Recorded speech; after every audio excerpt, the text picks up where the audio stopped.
Greetings, friends. Let me get to humans and animals. A pet can never be a member of your family. It's not your friend. A pet is a completely different being. Don't get too attached to pets. One day the pet is going to get sick.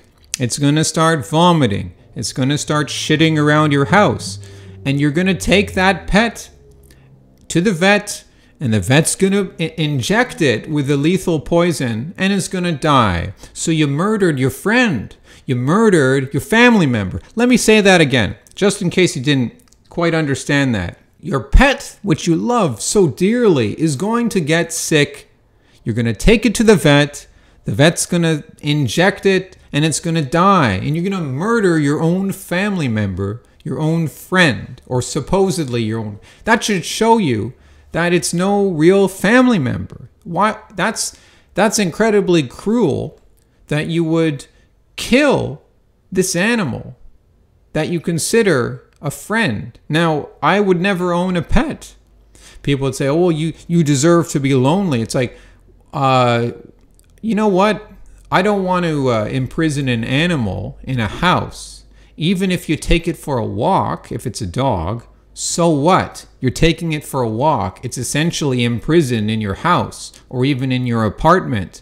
Or maybe it's a tiny dog that was bred to be really tiny so it could live in a really tiny place like a condo. An animal can be loving. Humans and animals can have real intuitive connections. I understand that there can even be intuitive understandings between men and women.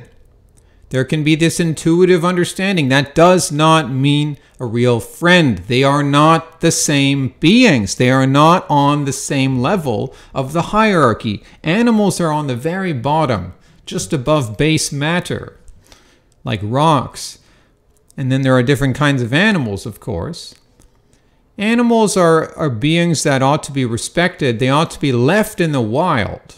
So why you would want to imprison it? Why do people imprison animals and call them pets and friends and family members? Because they're lonely, because they don't have kids. That's all it is. You don't have any kids, so now you want your pet to be your kid. And the pet, you take care of it, you invest so much money and so much care in it, and you take so many photos of it, and it entertains you and your boyfriend, and because you're not even married, so you have a cat or you have a dog, and you're a really tiny dog, or maybe a big dog too. And they're animals. They're disgusting, smelly animals. I don't need to explain the sorts of things that a dog does. There's this book, Old Yeller. I think it's like a children's book. It's like a short story, and I don't remember, it takes place in like the colonial period in America, and Old Yeller, the dog, successfully defends the homestead against some predator. I don't know if it was like another dog, or maybe a wolf or a bear, or like some rabid animal, that has rabies. And he successfully like defends the house, but then he gets infected. He gets bit by this rabid animal, and the family, they are really grateful to Old Yeller for what he's done, and they wish him all the best. And they know, and we know, that Old Yeller's soul is on a good path. But that doesn't mean they consider Old Yeller a family member. That doesn't mean they consider him a friend, because he's been infected. So they take him behind the house, they put a rifle to his head, and they blow his brains out.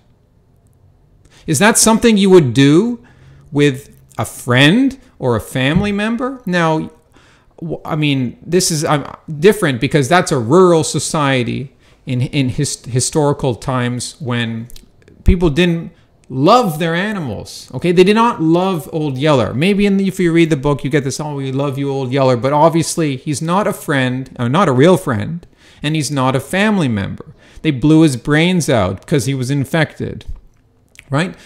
Now, it's different in rural areas, and animals serve security purposes. Some people have to keep dogs. I've talked about this before. People have to keep dogs for security reasons, for, the dog's going to bark if something's coming, or Generally, those dogs get to spend a lot more time outside. Generally, they're not as cooped up indoors because they have real things to do. Can you imagine the sorts of things a dog can do on a farm? That would be wonderful for a dog to be on a farm. That would be like the best possible place a dog could be.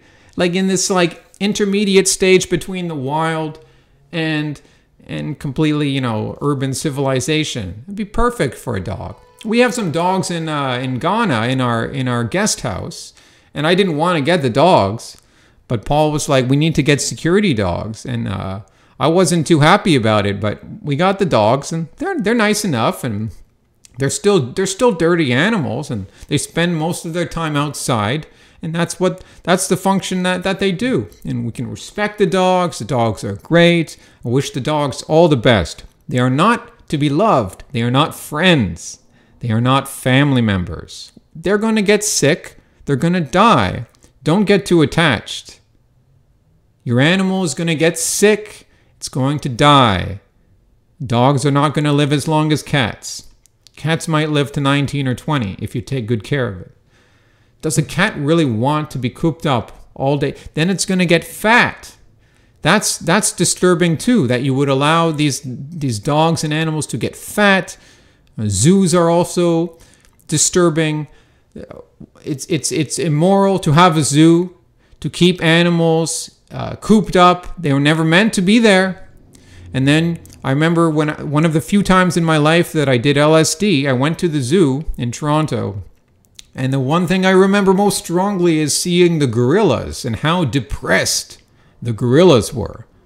Those gorillas should be in the mountains of Congo or wherever, Uganda, wherever.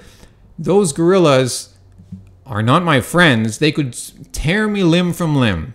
They could smash me to a pulp in seconds. I would be terrified of those gorillas. But they ought not to be cooped up for your goggling eyes, for your babies to be amazed at. Because you know what? You know, that's not what life is all about. Is about showing animals to kids so that they can get this, they're never going to have any chance to see it otherwise.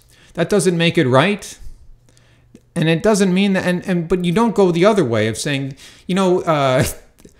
killer whales. Oh, they're so sensitive. They're like dolphins. These orcas, these killers. They can communicate almost like humans, and they can have this intuitive connection with humans, and they're just these wonderful, beautiful animals. Let me tell you something. I was reading about killer whales in the National Post about 6 months ago. These scientists off the coast of British Columbia in the Pacific Ocean observed one killer whale murdering one of the babies, one of the younger ones, and maybe attacking its mother too. It was like one of the males trying to kill off, other offspring. It's just this unbalanced perspective people have on animals. Like, no. Now, yes, they should be free willy, but he is not your friend. He is not a family member. Non-Western societies find this strange. Like the Chinese would be laughing at us for our pets and how we love them. They kill dogs all the time. They kill dogs and cats. I know from personal experience that in Africa they would also find it very strange to have these cats and dogs cooped up like pets. Dogs can be loving, that's true, but it's not the same being. People who own chimpanzees, they are sick. And not only is it sick to own a chimpanzee for keeping that animal as a pet, it's also extremely dangerous. A chimpanzee could literally, if it grabbed your arm and it wanted to, it could just like swing you around and bash you against the wall and bash you, and there'd be all this blood on the wall.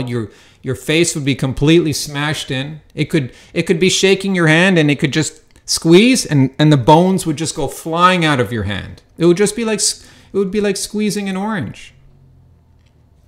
That's how muscular these animals are. And that's another reason why I don't think humans are so we're not really primates, but that's another subject. So these dogs, I don't deny that people have this intuitive connection. Sure, yeah, that's great.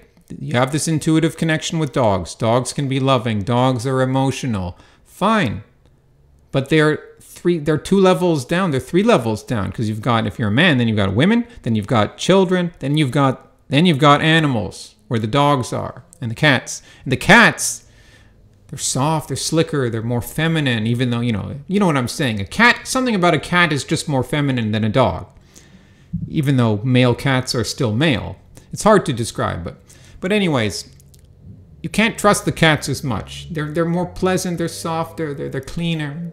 You know that all of these cats, if you had this sort of weapon, or not weapon, but this device like they have in Honey, I Shrunk the Kids, or Honey, I Blew Up the Kids. That's an old movie, but they make something really big. If you did that to a cat, you would have to be running right away, because your loving cat, your longtime pet, would treat you just as a mouse. It would slash you across your belly, spilling your intestines. There's this YouTube channel called Animal Aid Unlimited India, and if you go to their channel, you'll see video after video where they rescue stray dogs, sick dogs, a lot of dogs, but other animals too that are in very desperate straits, sick, injured, bleeding, trapped in tar, trapped down a well. And I'm sure that the people who are rescuing these animals really do love animals. And I can see that they take them back and they clean them and they take care of them. And you can see some white people there. You can see some Westerners. I'm assuming this is an NGO. And they do take donations. And they say, donate, or they give a PayPal link. And I'm not saying that they would set up these animals in order to attract donations, like throw a dog down a well and then rescue it later. I'm not saying they do that. I'm not singling out Animal Aid Unlimited India. There's lots of other channels where you can see the same thing. I'm just showing you that this pulls on people's heartstrings so much. People are so willing to want to reach out to save these animals. If it's a mammal, not if it's a snake or a reptile or an insect or a fish, because these people, and then they're taking these puppies get trapped in tar, and then they're cleaning off the tar, and then they're kissing the puppies, and they're putting the puppies up in their face. I always thought that letting a dog come near your face, that's just disgusting. I'm sorry, that's wrong, that's disgusting. It's still a dirty animal. Yes, it has a soul. It's a loving animal. And so nothing against the people who really love these animals, but I'm just sort of wondering, people are so easily influenced and they want to donate to this channel, but you don't really know what's going on in India. I mean, who knows? I mean, most of this money is probably coming from Western countries to donate here. Why don't the Indians themselves, why can't they take care of it? Because their culture is a bit different, because they probably don't put such a premium on animal. I lived in India for almost 3 months, saw lots of mangy dogs, and yeah, it's a rough existence. Some people have pets there, but it's not quite the same on the same level as in the West. So anyways, no disrespect to this NGO, but I'm just saying that clearly it's pulling on people's heartstrings. It's so emotionally devised to get people to donate to save these animals, and you don't know what's going on. Really, you're thousands of miles away. These animals could potentially be placed there to that's probably not always happening, but it certainly would happen. People are so gullible. They want to help. It's the same reason that people volunteer and it doesn't get anything done, because they want to satisfy this emotional need to help cuddly, furry animals. Not fish, not snakes, no, mammals, only mammals. And meanwhile, there's so much poverty in India. At least, I mean, sure, I said the volunteering thing is often useless anyways. But at least you could start with humans and then move to animals, rather than start with puppy dogs. They're not going to produce anything they're not going to produce anything useful to help India. So I just think that's really silly, this one-dimensional way we have it looking at animals. Hasta luego, amigos.